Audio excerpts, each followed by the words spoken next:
All right, we're live. Canada Throws podcast, season 2, episode 11.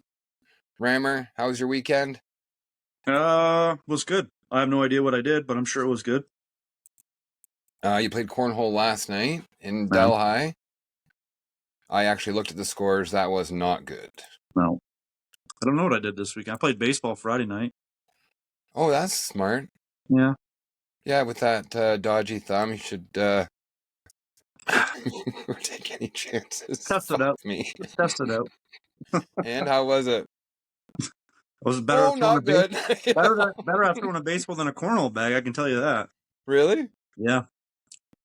I think for my hand, it's because when you throw, like I turn my, put it on the camera, but when you throw, you turn your hand like up and over. Yeah. The baseball's over top and it doesn't bother it as much. Oh, not as much thumb. Yeah. Yeah. So it was okay. That makes sense. Yeah. It was a busy weekend in Cornwall, actually, across the country. You know, there was a lot of big events. There were some pretty big regionals here in Ontario, Garden City and Dirty Birds. I think Geoff's regional was the biggest one that he's had all year, which is great. And we keep seeing that trend now of the regionals, you know, almost getting bigger as the season is going on, which is, I mean, great news for us as directors. Yeah, hasn't been normally the trend that we've seen over previous years, but it's good to see. I mean, we still do have 3 months of the season left here with May. April's pretty much wrapped up now with no weekends left. We got May, June, and July, half of July. So, you know what we talked about before, maybe a little bit of a slower start to the season than we had seen before. So maybe we'll see a bigger finish with people trying to get their regionals in and play some extra events here and there.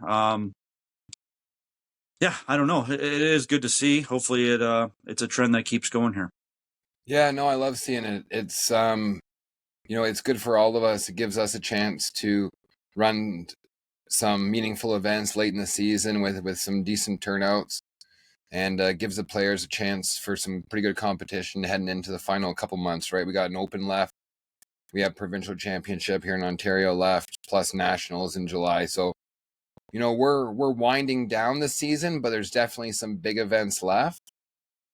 And I think the biggest event of the weekend was obviously the ACQ provincial event. You know, I kept track of it pretty much all weekend long. It's mostly just the A1 and the A2 division, so they kind of split into 6 different divisions right off the top. There's so many people there. So you know, the A1 doubles was won by a couple of guys actually that I'm not familiar with, but Simon and Simon's partner Danny Malowin finished second in doubles, and then Simon also got the win in singles. He had a fantastic weekend. I think it's fair to say at this point he's been one of the best players in Canada this season. It's fair to say, man.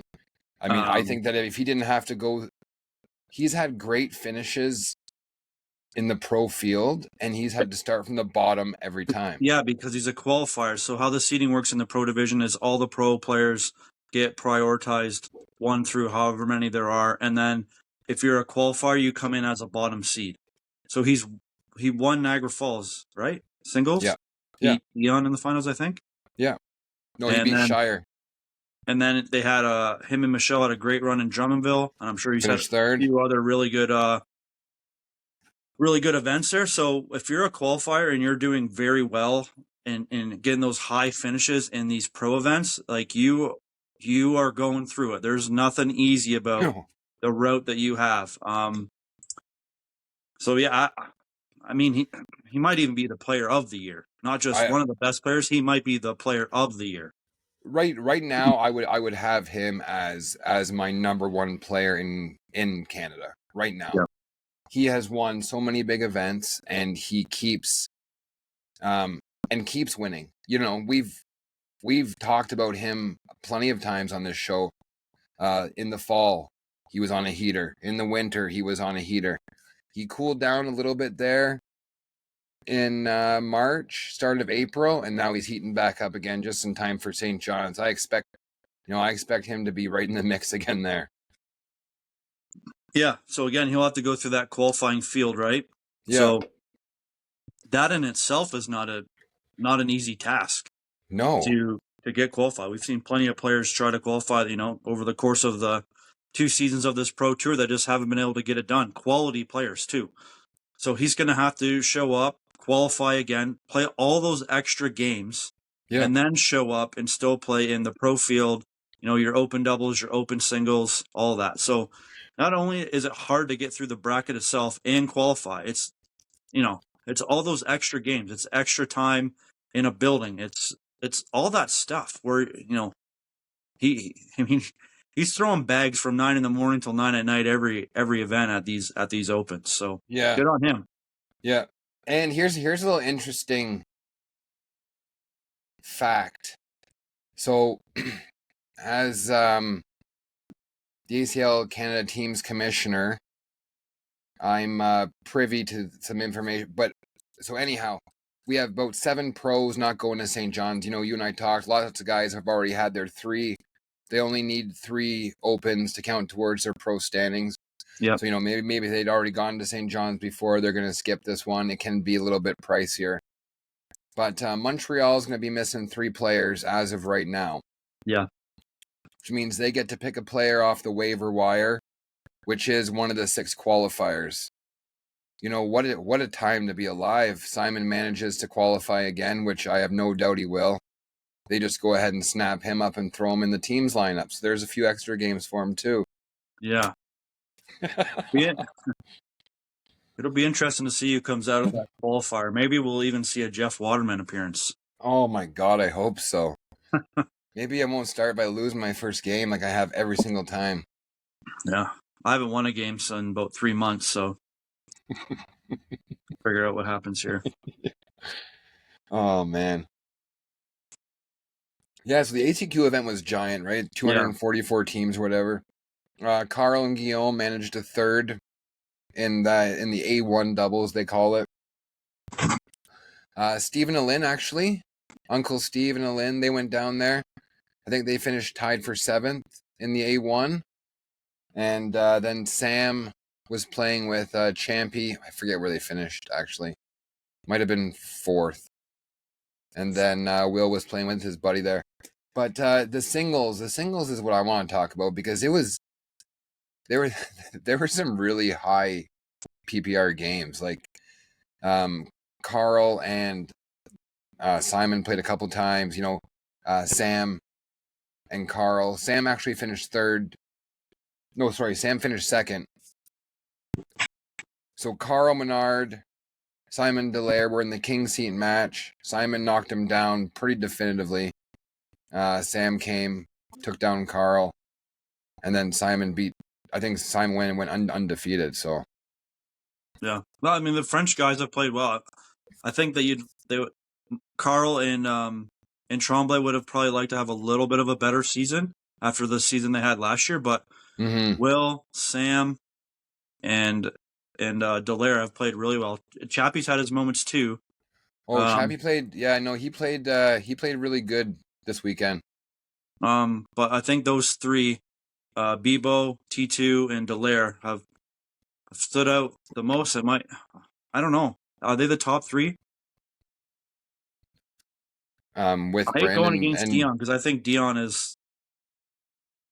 And Brandon too. Brandon has that killer instinct. I mean, yeah. I was talking to him in Tiny, and he doesn't hate where he is in the standings right now. He knows he has to have a good St. John's, but he thinks he's right in the mix there to finish number 1 at the end of the season, and he is. There's a reason why him and Dion have been the best players in Canada for a long time. That's it's not right. because they're not good players. It's because they're really good players. Yeah, so, and he's getting, he knows what he needs to do. Just got to get back on track, I think, for them. But I mean, I don't think Dion's off track. I just think maybe it's the same for both. I just don't think Dion and Brandon play as much as some of the other guys. They're not as visible in some of these tournaments and regionals and other events. They don't play as much. No, 100%. Brandon didn't play much at all over the winter. Yeah. And I'm not sure what Dion's practice regimen is when he's away at work. I'm sure he's got boards. Offshore, I don't know. I've never asked him. That would be interesting to know, actually, if he brings a set of boards with him offshore. Yeah, I don't know. I mean, it looks like it when you see him playing. Yeah. No, for me, I mean, yeah. If I was, it's. I think Simon's number one. Those other four guys, Brandon, Dion, Will, and Sam, are somewhere penciled in from 2 to 5. I'd have a hard time. We haven't even thrown in Lana yet either. What's another? Yeah. You gotta be really good to be at the top of this pro division. That simple. Really good. Yeah, there's no messing around, right? I mean, there's only a handful of people that have consistent top 5 finishes in the pro division. Yeah. And I mean, Lana's having a good season, but she's not quite at for me in the pro division, she's not quite at that level there. She hasn't had the results in the pro division, but she's had the results in, in our provincial event. Oh yeah. I think she had a really good open singles in Calgary. Highest Canadian, yeah. Yeah. So there's some other events where she's done really well over the course of the season. Maybe not as good in the pro field as she would like, but yeah, we'll I think her and Dawn shakes out. Yeah, her and Dawn had a 4th place in Calgary. And I think that might be I think that's her highest pro finish. Yeah. Happens. But yeah, I think Simon is kind of having that season that Guillaume had last year, right? Guillaume qualified for the first 3. He was top 10 in the pro division as a qualifier. And then honestly, it kind of started to fall off a little bit after that. He didn't even qualify for the pro field in St. John's. And I mean, I would definitely think that he thinks he's having, an off season.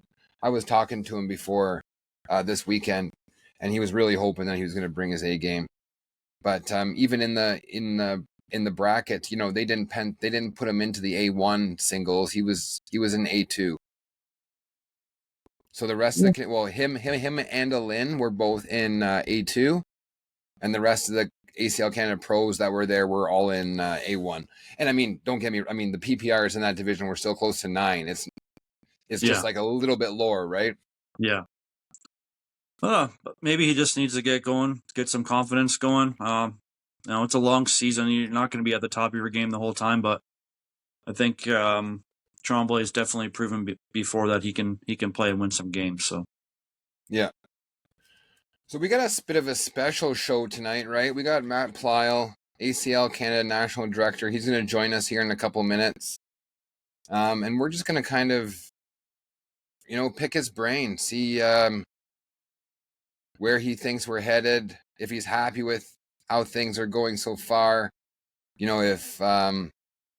If this is the vision he saw, almost a decade ago when he started this journey here in Canada. Yeah. So, I mean, that's going to be a good talk with him. Yeah, it'll be interesting. It'll be interesting to see. I'm looking forward to it. Normally a quiet guy, so hopefully he's on chat mode tonight. Yeah, we'll see what's going on here. Issue. Matt's mic and camera already in use. Ask him to close all apps, tabs, and refresh.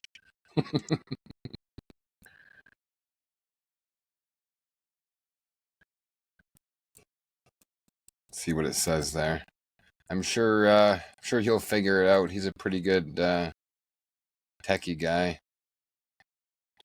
Oh yeah, Stefan Croteau was just saying that he was the last in the A1 bracket with a PPR of 817. So it was definitely no joke out of those 32 players. That was the lowest one. Oh, there he is. How's it going? Pretty good, you?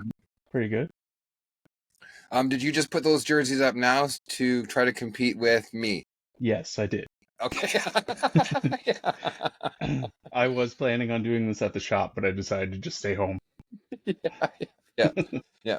Full disclosure, yes, I did. Yes. All right, awesome. Well, thanks for joining us, Matt. I know you probably had a busy day today.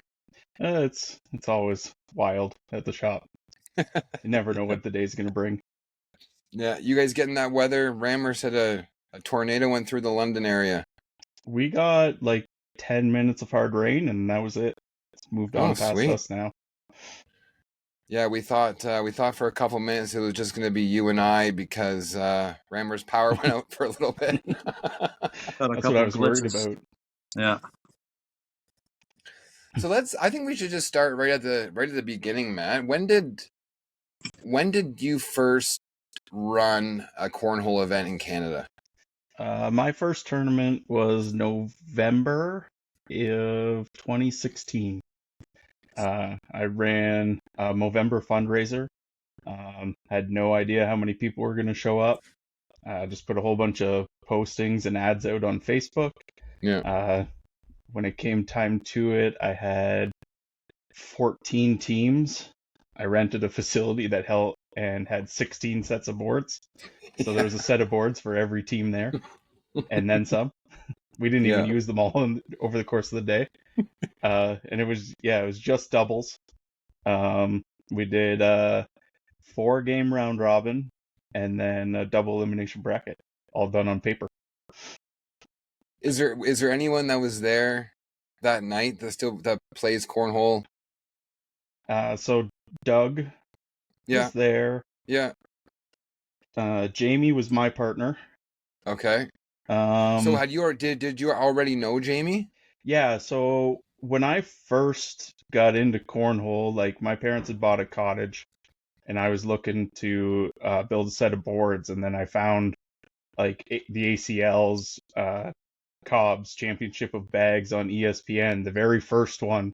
Yeah. Where they were all using like whatever material bags they had from the corner store that they could put together, and so I saw that and I was like, well, this is cool. Like I was just trying to find dimensions on what size to make the boards, and then I had no idea how to make a set of bags at that time.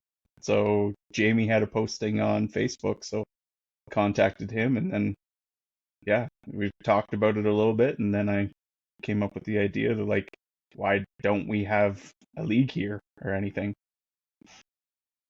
Right. So when you first started that first league in Kitchener, that was in 2018? It would have been 2017. 2017. January 2017. We ran an 8-week season at Descendants Bar or Brewery. We had 8 teams and we had 2 time slots. So you came either the early time slot or the late time slot, depending on that week's schedule. You'd play the 3 other teams that were there for that hour. Yeah. And then you'd be done for the night. And then we did that for 8 weeks, and then we had a tournament on the final night. Was this still awesome. Pen and paper at that time, Matt? I did it all on Excel. So I created the whole schedule before the season started, and then the bracket I did on paper. Yeah. Nice. So when did you start running an ACL league? I think it would have been near probably the end of 2017. Probably would have been at the start of the ACL season, so like October or November or something that year. Our league probably switched over to start running some elimination tournament style nights. Right. Go ahead, Raymond. At that time, how many shooters were you getting, and like, what was the feel of the game at that point? So at that time we were still doing, or just before then, I guess we were still doing set schedule. We had 2, so instead of 2 time slots for 4 teams, we only had 2 lanes, and we were doing a time slot for 8 teams and a time slot for 12 teams. And it'd just be a schedule that I created. And then, all that done on two lanes, which is actually kind of crazy to think about. Yeah. And then I think we ran a tournament one Sunday, and our league nights were Mondays. So we had a bigger space at our venue, that we could run our tournaments in. And he said, like, you can just leave the board set up and use them on Monday. So then that Monday, I think I ran our first Switch Holio event. And we had, I think we almost doubled in size like that one day. Oh, that's wild. Yeah. Yeah, no, I mean I think it's really cool to see kind of where, Canadian cornhole originated from, right? Mm-hmm. Starting at the cottage, you putting an event together for a fundraiser to, wait, I could make a league like this, to, finding the Cobb's video and then starting an ACL league. Did you reach out to the ACL at that point to see what you had? Well, I guess you did. Yeah, so before I ran my first event, I had reached out to the ACL to see if they had like their bracket software available offline because I knew Okay. the venue didn't have Wi-Fi. So obviously that's that was an issue for a couple years, Yeah. like thinking about it, but now it's just so simple to think like you can just run it on your phone. Yeah. Um, like the basics of the bracket for the ACL really haven't changed. Even the visuals of the director dashboard, it really hasn't changed. And it's just, I mean, it's so simple. Like Yes. you place teams on courts and then you enter scores. At that time, there was no scoreboards, like automatic scoreboards. So everybody'd have to come up and tell you their score. Then you Oh, and then you enter would just it, put it in, yeah. and then you'd have to automatically assign, or you would have to assign a team to a court. So it was a lot. Although it was better than doing it on paper, it Yeah. was Not a much. step in the right direction. Yeah, and yeah, it wasn't yes. that much better. It seemed like a huge step, though. Yeah. Yeah, and you can see where then all the other stuff came from, right? Mm-hmm. Okay, instead of having them put the scores in, let's have the scoreboard mirrored onto a tablet on the courts. They punch in the score. And I'm sure the first time I'm sure when that started, was the stats there or no? It was No, there just, was no stats. It was just tap up to go to add, or tap to the bottom of the number to go down. yeah. Real simple, and yeah, like that. Even that first night that I brought tablets out to league night, like it was a huge learning curve. Like that was, I mean, it's probably like 2018. Like it was a long time ago now, if you Yeah. think about it. Oh, yeah, especially in cornhole, right? I mean, you know, Todd was saying, the pre-COVID and the after COVID. And so you were around for a lot of the early pre-COVID stuff, especially in Canada, because I mean, honestly, we didn't have much cornhole going on pre-COVID, right? You started 2016, started the league 2017, and then really Adam and Mike kind of came along next, right? Mm-hmm. Yeah, it was like I think I was the only person that had run um like an organized tournament until like I think I saw like the week after it had happened that Mike had run a Simcoe County Oh, yes, championship, and yes, I noticed it the week after it happened. And then the next year I contacted him and we got involved, and I think I supplied all the bags for that event, and that was basically the start of Octane at that time. yeah. I remember seeing some trophies. I saw some old pictures of Dean Lang, and you actually had some bags that you had made for trophies too, eh? Yeah, that I think that was the year after that. Okay. Yeah. Yeah, no, it's so you get in contact with the ACL, you get going. Adam and Mike kind of are doing their own thing separately, but then you guys kind of come together and they start running ACL events as well. Yeah, so both Mike and Adam had come and played in one of our regional tournaments. And then I don't know if either of them came to the tournament we ran in Dundas, but we ran a tournament with the Dundas League. Yeah. With Pete there, and then we ran a conference event in Peterborough, and that was the first tournament in Peterborough. Right. Yeah, but like and then like Mike started his league and Adam started his league, and it was growth from there. It's pretty cool. Yeah, no, it's super cool. And I mean, Rammer, what was your first tournament? Moondog? Yeah, so I'd played it was pre-COVID, I know that. Yeah, but it was a Moondog event. I think it was like a March or April event. And then that led to, I think the next thing after that might have been like, I played Stroud, might have been a provincial in Stroud. Yeah, my first event was post-COVID, but Moondog as well.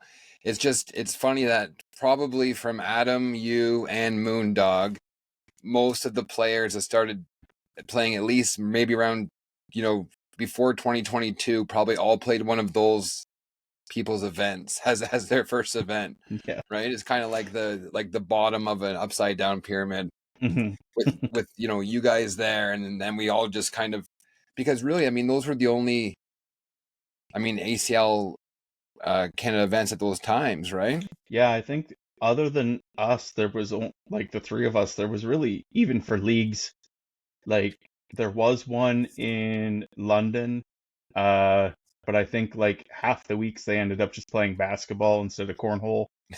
Um, and then there was Essex County Cornhole, which is still going strong. Right. Like they have Yeah. a huge league there. Yeah. And then Dundas. Other than that, there wasn't really anywhere else to play.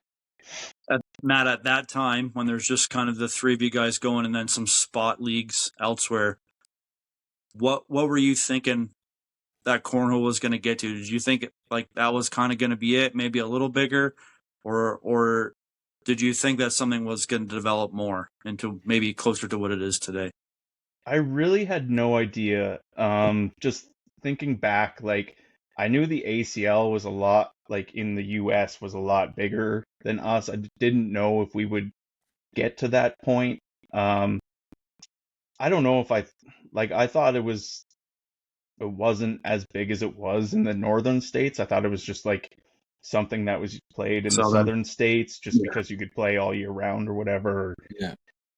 Yeah. I really did not expect it to grow this much at the beginning. But like things take off pretty quick. Yeah, I mean, really, we're still in our infancy here, and it's grown like crazy over the last, 4 years. What year was the first open? 2021?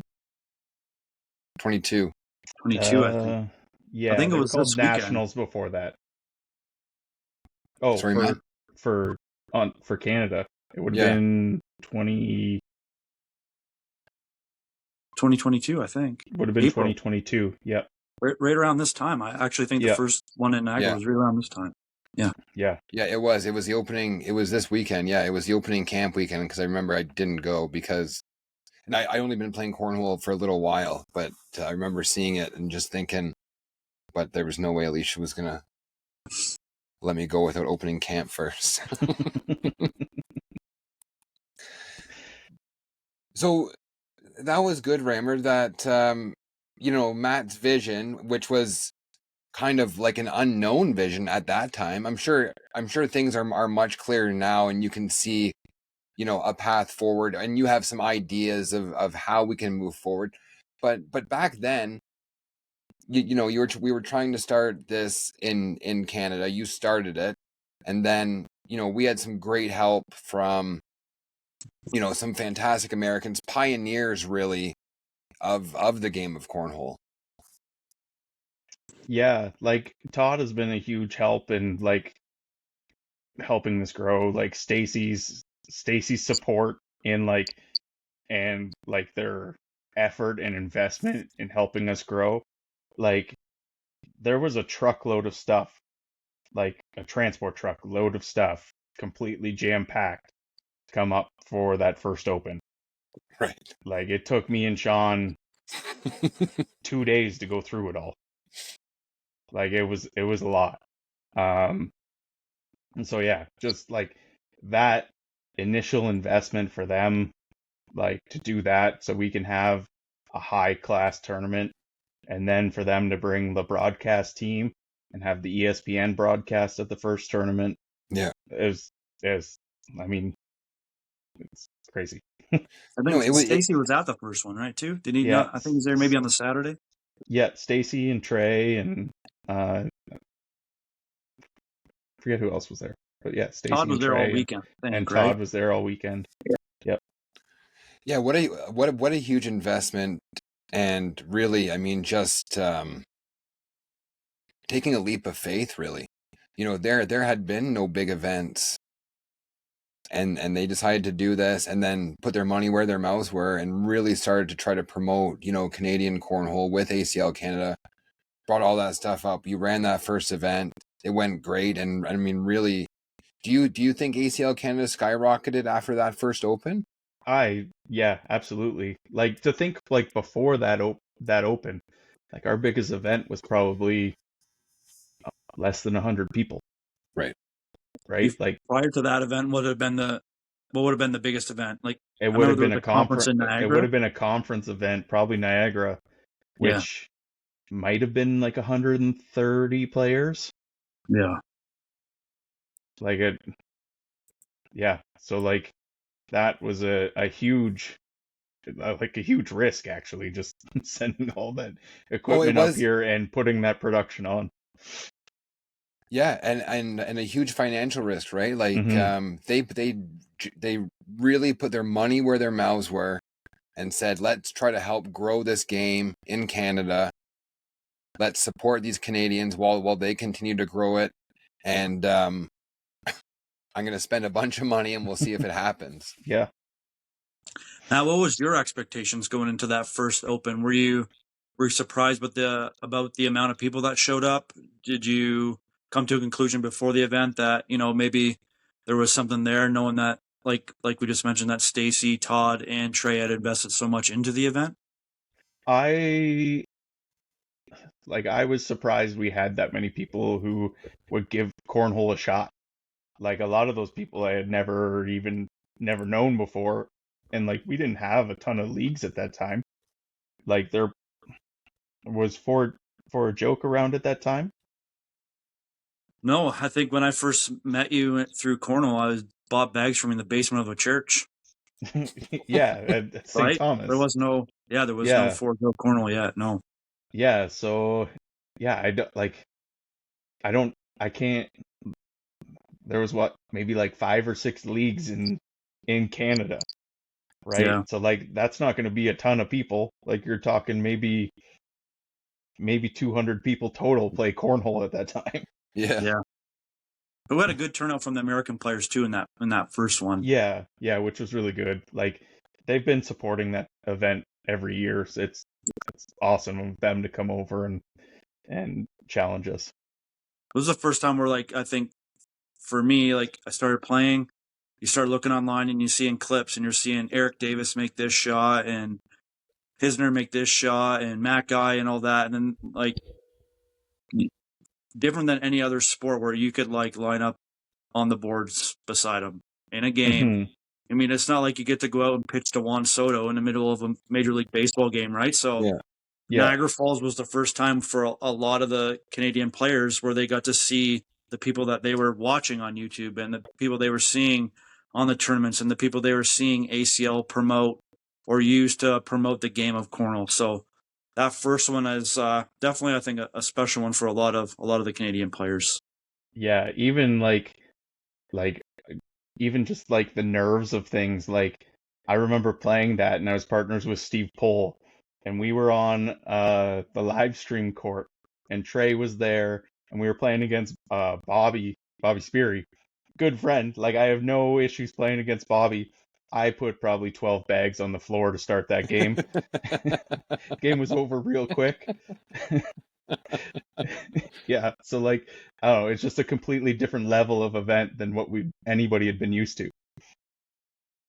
Yeah, Yeah, for and sure. now you look at the open series that we've had so far this year, with the 3 opens, and how many different people have, come through the doors to play them. and it's just night and day. And then kids, I mean, back then, did you even have any juniors at that first? Oh, I guess no, Gage wasn't there. No, I don't think there was a junior event there. Yeah, There almost wasn't even a women's event there. right. It was a late add to the schedule. Yeah, so it's cool to see like all the new players as we travel across the country now, and see new faces every time we go somewhere, and meet all these new players. It's a really cool experience. It's cool too because we have events from coast to coast.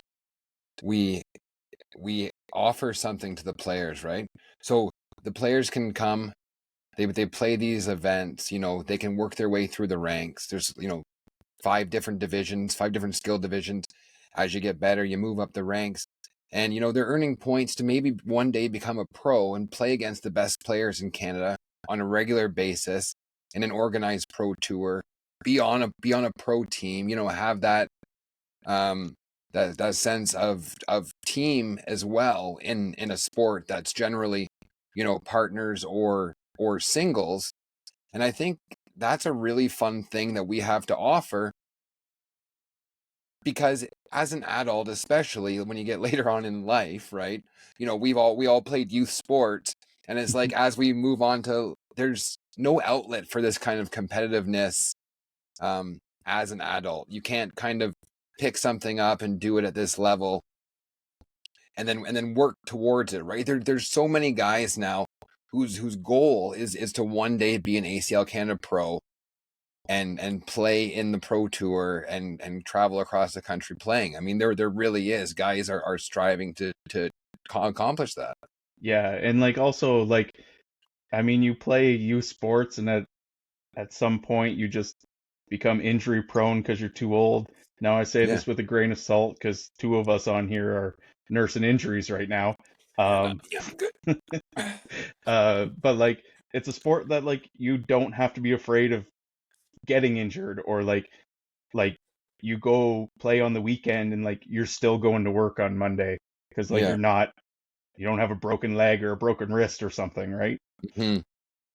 I think one And of the other added assets of cornhole too is that it can be played at the whole season. You're not going to play baseball in the winter. You're not going to play you're not going to play soccer in the wintertime. There's indoor facilities, but I mean that doesn't always work out. So cornhole is a game that you can play year round. I think that brings a lot of attention to it too for some people that are looking for outlet sports related or looking for that hobby like that. It's something that you can do year round. And it always seems to start so social, right? I mean, I have a lot of league members that show up as a couple or, a couple of buddies, and they show up for the first time.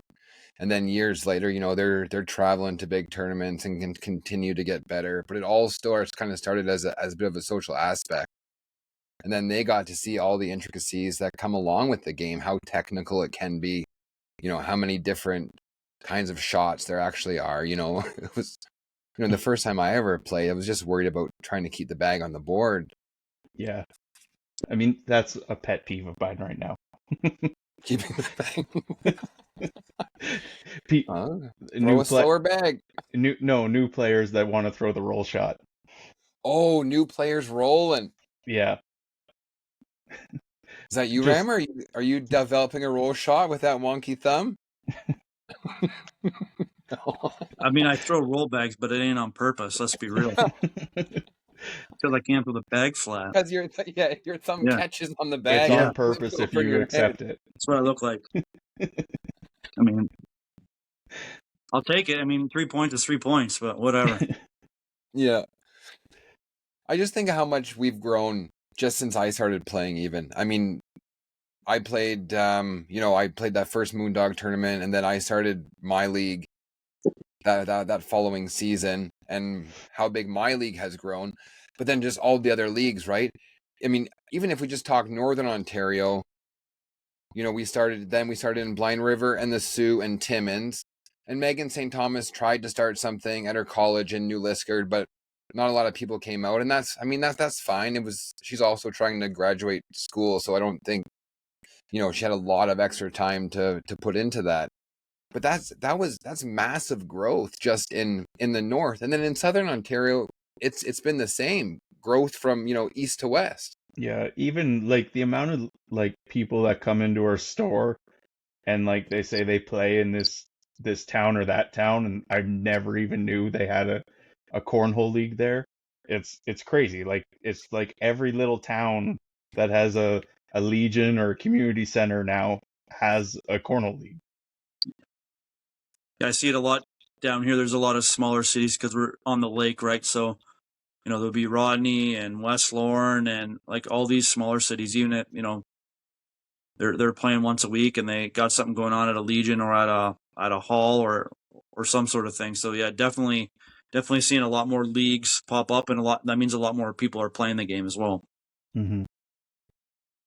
Yeah, and then not just Ontario, but this season, the growth we've had across the nation, right?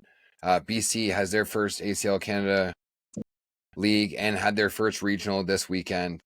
Manitoba, we have our first director out there. He was running, local tournaments. He started off with running, a couple of doubles tournaments, and then he added singles for the last two, which was super fun.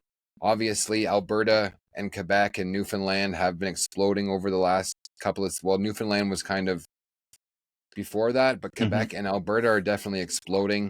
And I mean, Quebec, not just with the ACL, but we talked about the ACQ. Rammer and I did before, and they had a giant event this weekend with tons of players that play our events as well. Yeah, and lucky enough to start a league in Nova Scotia as well, right? Billy started that league in Nova Scotia. Mm-hmm.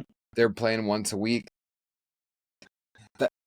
I mean, from when you sit back and think, okay, when I almost 10 years ago, you had a Movember fundraiser, and I mean this is something that was all created from you having that first event. I mean, it really was. If you had never ran that event or thought about doing that, would this be here or as big as it is? I mean, I don't think so. I'm sure it would have started soon after.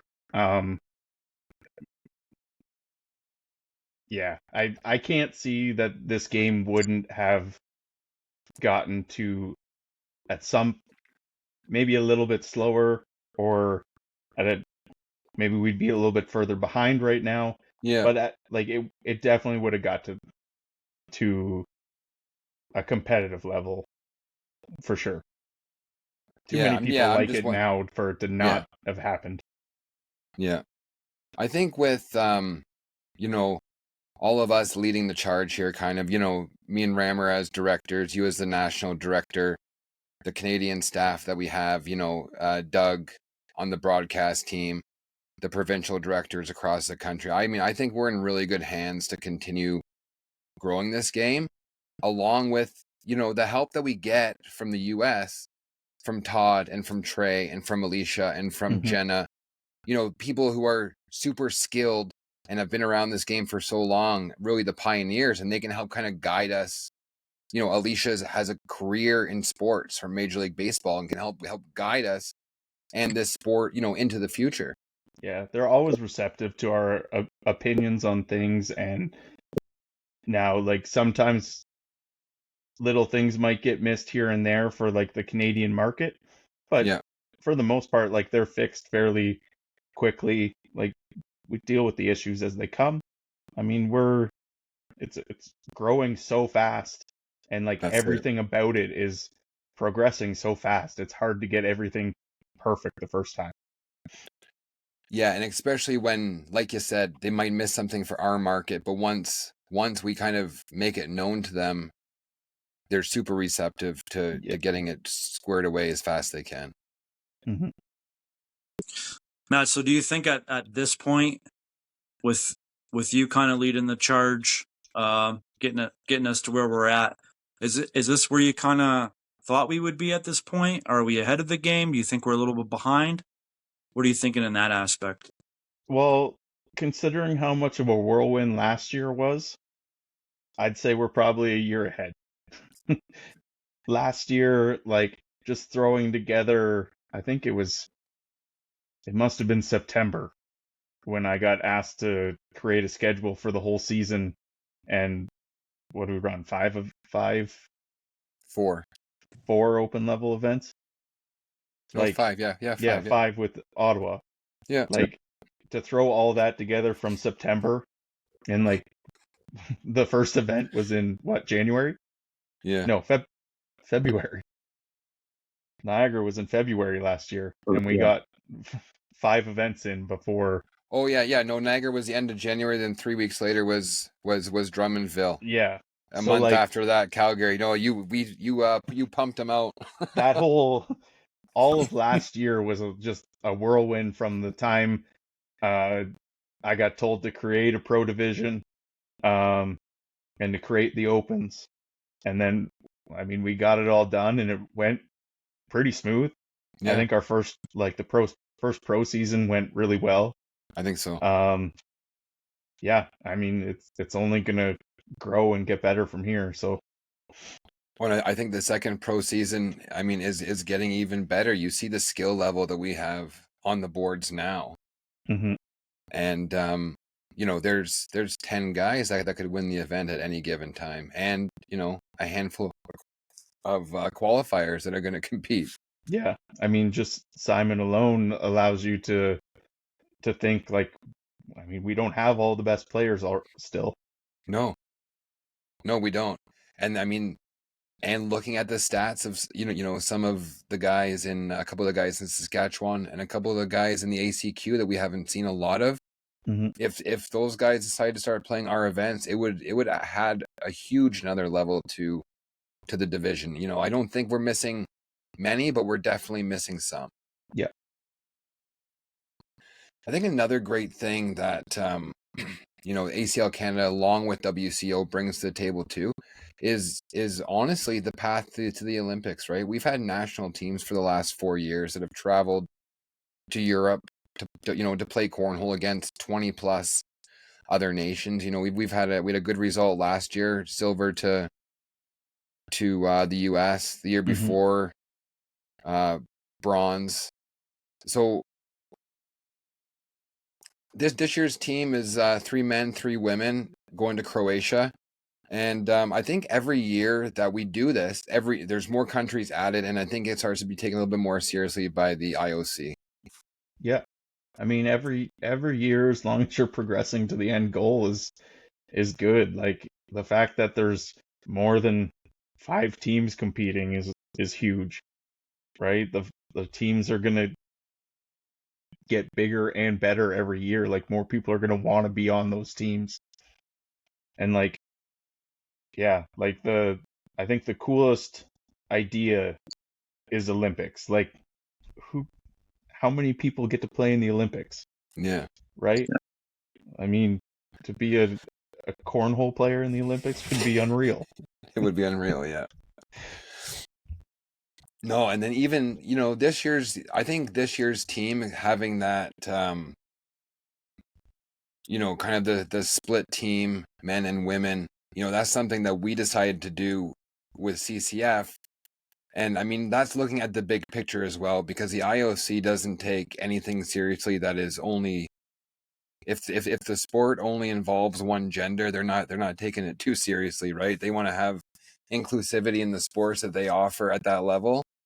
And I think our team is going to go there and do a heck of a job, the team that we put together. Mhm. But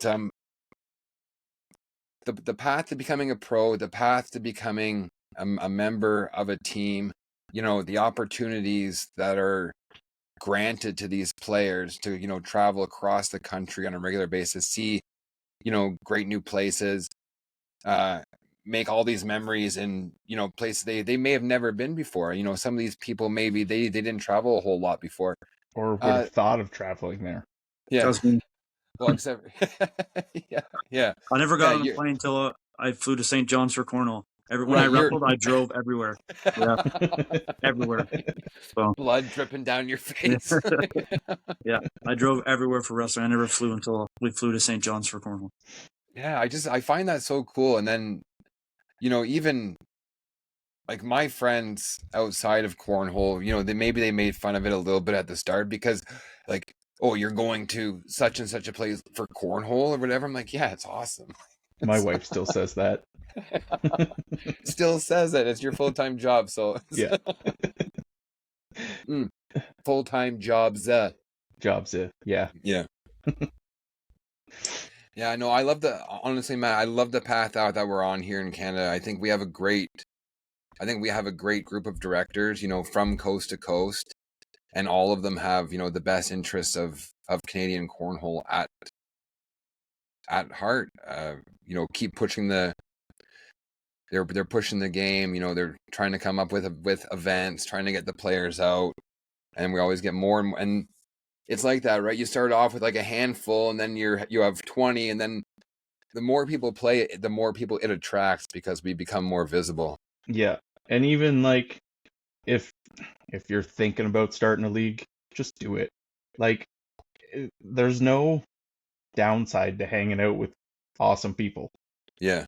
Right? Like if you're confused about things, ask somebody. Like we're all willing to help, and like I'm not going to push you to go a certain way with your software or league affiliation or anything. I want you to create your league and do what's best for your league, right? I think we offer with the ACL a great product, and we have pathway to pro divisions and like international play with the CCF, and like nobody else can offer that. No, I think you're right. Hey, that's so with that meeting we had the other day, Todd did mention something, and you just mentioned something about software there. So I'm just wondering if maybe you wanted to tease that a little bit. Yeah, we do. There is a new app in progress of being designed. I saw a couple of the first pages, and it looks really good. It's mostly just wireframes of like what's gonna be on it. But going through the pages of it, like it's gonna include basically everything in one place now. So like directors, players, fans will all just be on one app, and you'll have your access to what you need on there. It looks awesome. Right, and from what we've been told, they're hoping for late 2025, and we will await to see if and when that. Well, no, not if. We will wait to see when that comes, and I think that's going to be huge for us too. Because I mean, let's be honest, a lot of the complaints that we get are app centered, and I think the ACL has seen this and have decided to go into and take a huge financial undertaking again and develop something to address those concerns that players are having. Yeah, it should make everything a little bit more streamlined and in one place, so you're not going to find events on Fan Zone to watch them, or in the players app to register for them and stuff like that. So it'll be a nice when they're all in one place, and like even the homepage, just looking at it, it'll be like location based. Like so you'll see events that are close to you right away. Yeah, which is that's ideal, right? Yeah. Now that could all change by that time, but yeah, I mean, for I've me, probably it's said just more than I should. for me, it's just the ACL seeing that there might be an issue with this. We are getting complaints about this. What are we going to do about it? And then really just taking a giant undertaking and saying, okay, let's spend and put in this giant investment and create something that is fantastic, and that players, fans, directors will all love equally, and keep growing the game and moving it forward. Yeah, even the updates to the website over the past week, like the event pages are a lot more streamlined now. Yes. You can get to the information you need a lot quicker. Everything's going in the right direction. Yeah, no, I agree. I love the constant, and it's not just in the investment of money, but it's also the investment in education, right? As directors, we constantly get invited to these seminars, different ways to improve a ton of different areas within, your own league, right? Or your own events, like how to utilize teams, on a local level. Yeah. Or, how to lay out a tournament if you have a certain amount of space to create some, flow or whatever, for a larger event. Even the simple things like setting up your courts and stuff. Like I learned something new, that the order you put courts in is the order they get called. Right. Right? Like, so if you want to put court 10 as your main court for a division, and then the rest are on like 16 through 17, and you have 3 and 4 or something, the final will always play on court 10 if you put it first. Like, just little simple things like that. Like the director seminars are awesome for little tips. Like, Yeah. they're by directors that want to like help people use the software better, and like they're awesome things to watch.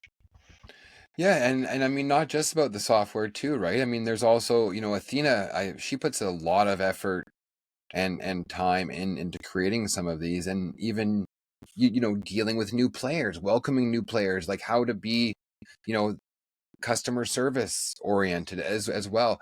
But this is all stuff that, they've developed to help all of us create a better product for all the players too, right? It should be a lot easier for somebody to be a director now than when I started. Oh God, yes. Yeah. Oh, and even like I've noticed a huge difference in the last 2 seasons with that, right? A lot more, because when I first started, I mean, really, Mike was my go-to for all questions. I was a local director. He came up, ran one regional with me, and then I, upgraded to regional director for the rest of that season. But he was, and that's kind of like having that mentor. And I found that we did that really well in Canada. And, I tried to help Trevor out this weekend a bit in BC. Just, if he had any issues, let me know. I think we kind of, as now we become veteran directors, we kind of owe it to the new guys coming down the pipe to teach them those kind of same things that were taught to us. I mean, obviously, Matt, you kind of had to learn on your own, and then and Mike and Adam too, and then their knowledge kind of gets passed on. It's cool to see directors helping other directors, like even like the 4 Joke guys with Delhi. Yeah. Like, you guys worked together pretty well. What was that, 2 years ago? Yeah. Yeah, and like it happens all across the country now. Yeah, it's I love seeing it. It's great. I think that every single event that we run across the country, our product and our players are going to keep coming back, because our product is, it just keeps getting better and better. Well, that's awesome, Matt. We really appreciate you joining us. We've actually never had a guest before. That was never going to be our deal. We were kind of just 2 guys talking about the sport of it. But I think it's great for, the people that watch the show, and, we're going to listen later on to Spotify to kind of hear, how this all got started, almost a decade ago now here in Canada, and where it's going, the path forward, and, where we're headed, in the next couple of years. Where would you think, would you want to expand the pro division in the next 5 years, or is that number, I mean, it's supposed to be 48 now. So like next year we're offering a minimum of 48 spots. I don't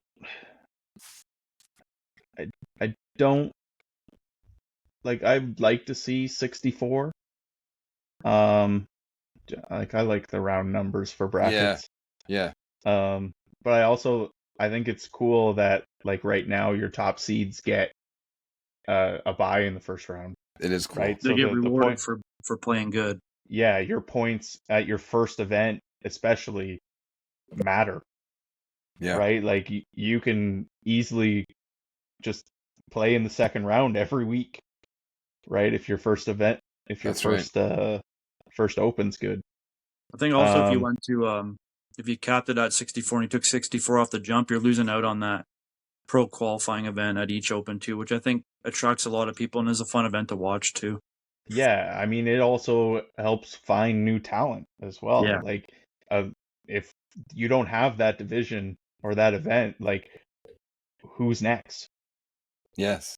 Right? Like, we found some really good players through that with Guillaume Guillaume, and Will. Simon and yeah, Will. Like, Francis too. yeah, exactly. Right? Like, all these a lot of players can come through that. Yeah, as for like scheduling wise, I don't know if more events is better. Yeah. I'm gonna try and spread the schedule out a little bit more for next season. I've been working on it already. I got nothing to share, so don't ask. I don't believe him. I have a plan. I think it'll be really cool. Yeah. I've been talking to a really cool venue, so I'll leave that at that. Okay, perfect. Yeah, I don't know what the future holds yet. I kind of go one season at a time.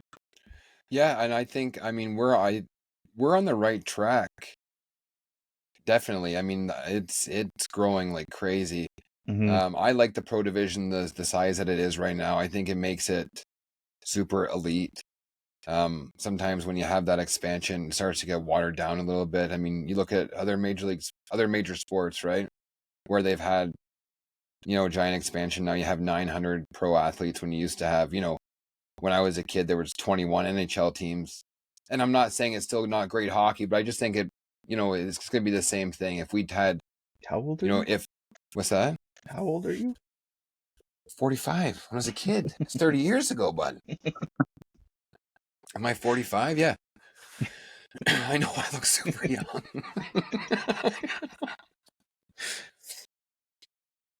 But yeah, no, it waters it down. And then as the pro division gets stronger and as more players play, then you can expand it accordingly, right?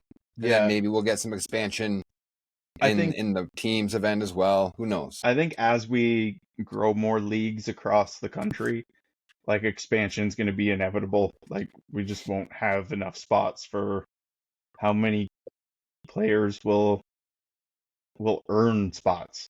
Yeah. Right? Like I think for next season, like the minimum 2 per province, like that's a big thing. Like you're even if you don't go to an open, you might have a chance to like earn a pro spot. Or if you go to one open, like you can earn a chance to have a pro spot. Yeah, and some of those pro races are actually super exciting in Quebec, Alberta. I mean, in Ontario and Newfoundland, it's all the current pros. Yeah. But in Quebec right now, there's a battle between Sylvain and JSL. They're in those top 2 spots. Out west, we got Bruce Christensen, who's a fantastic thrower out of the Maple Ridge area. He's leading the way. Alberta, you have Aaron Giroux, who's the provincial director out there, but also a hell of a player. He's right in the mix there too. Yeah. No, you're right. That's definitely created an extra bit of maybe even a bit of a push for some of those players to try to get up there. Yeah, will be interesting to see how like the ACL Canada grows in the next couple of years, and then like with the growth of leagues and everything, the pro division will grow and we'll get a lot of good players. Yeah. I think it would be easy to say, Matt, that the growth of the Canadian program here would also dictate on how many opens or anything like that would run. I mean, if there's not growth in certain areas, it doesn't make sense to go play in those areas. Yeah, like that's one of the things is like if we don't see any signs of players interested, like it doesn't really make sense for us to have an event there. Right. Yeah, we know there's players everywhere, but like we want to support the ones that are supporting us as well, That's right. right? Like if you're running in a league somewhere, yeah, like, oh, let us know, show us, right? Maybe we can work it into a schedule to bring a big event to that area. Yeah. I think we're going to get to the point, and I think it's going to be within the next 5 years where, you know, the growth will be substantial enough that every province might not get an open every year. That, you know, they might have to get moved around a bit because there's just, you know, that player base is in all the areas. And this year we're not going to be able to go to, you know, just for an example, this year we're not going to be able to go to St. John's because we're going to Halifax instead, right? We have to, you know, kind of shift them around. Even, you know, Ontario's a giant province. Maybe we're going to Windsor or Ottawa and not Niagara, you know, places that are, you know, 8, 9, 10 hours apart from each other. Yeah. Maybe Sudbury, Ontario is going to have a big open at the new arena for a few years. I wouldn't get your hopes up. Yeah, relax. No An one wants arena's to not be the big big enough. nickel, buddy. My players ask me all the time. They're like, "Oh, Geoff, what do you think the chances of us getting a big event in Sudbury are?" I said the chances are absolutely zero. I said I get it. You know what? We support and we travel a lot, but not people from Southern Ontario don't deal with driving the same way that we do. Like 3 hours for us is like, yeah, that's sweet. But for them, that's like a huge That's all day. undertaking. Yeah. Oh my God. 3 hours. What am I gonna do? And I'm just like, yeah, you guys, honestly, you know, let's keep putting in the work. I think eventually we'll get one, but probably not. Toronto, Geoff. Maybe we can get as high up as Toronto. That'll help you out or no? Stroud helps me out a lot. Yeah. That's and even James in Tiny. I've been to 2 of his regionals now. It's 2.5 hours. I fly down in the morning and come back at night. It's perfect. You go to Pleil? Oh, there's no one on the road that time in the morning.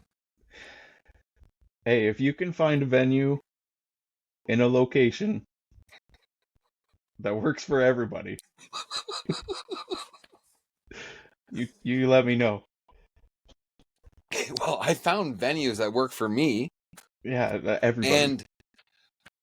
And the rest of the Northern Ontario crew, which is probably, what do we have now? Probably say 100 players, maybe. But I mean, really, how many players are going to play in a big tournament? 50.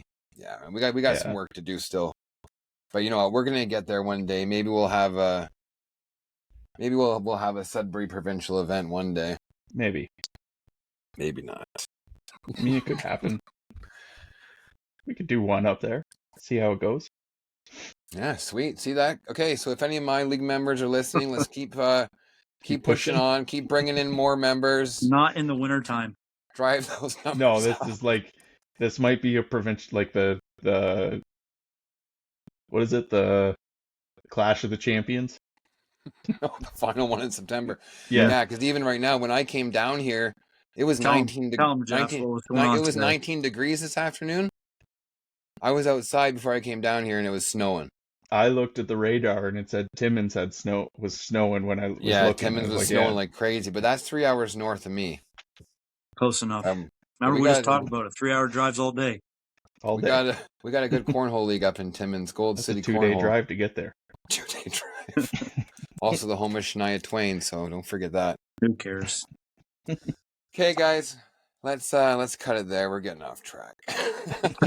But again, Matt, thanks a lot for joining us. I think, you know, when people have a listen to this, they're going to have a real good idea of you know, what's behind this ACL Canada machine and the direction that we're headed and opportunities that are offered, and you know, hopefully people will watch us and want to join us for this ride, because I know you know, the last 2 seasons have been some of the, you know, honestly some of the best times of my life. I'm lucky I get to spend it traveling with my son as well, which makes it extra special, but also just, you know, all the friends I've made and, you know, the events, and it just it really adds a lot to life really. So And those single elimination stack brackets. oh yes, let's go. You know Yeah. what? I honestly hope David Weiser never comes up with that program. So we can I just mean, I do very much. So we can just keep doing it because I think we have it dialed in right now. Not that I don't like spending an hour sitting beside you yelling numbers at you. Yeah. But like it'd be so much easier if it was automated. There's this weird thing. I'll just throw it out there. There's a weird thing. It's called a double elimination. Yeah, there's also another weird thing called a clock. Right, Yeah, I know. And a bedtime. Yeah. All right, guys. Yeah, have a great night. Oh, yeah. sorry, Matt. Go. You go.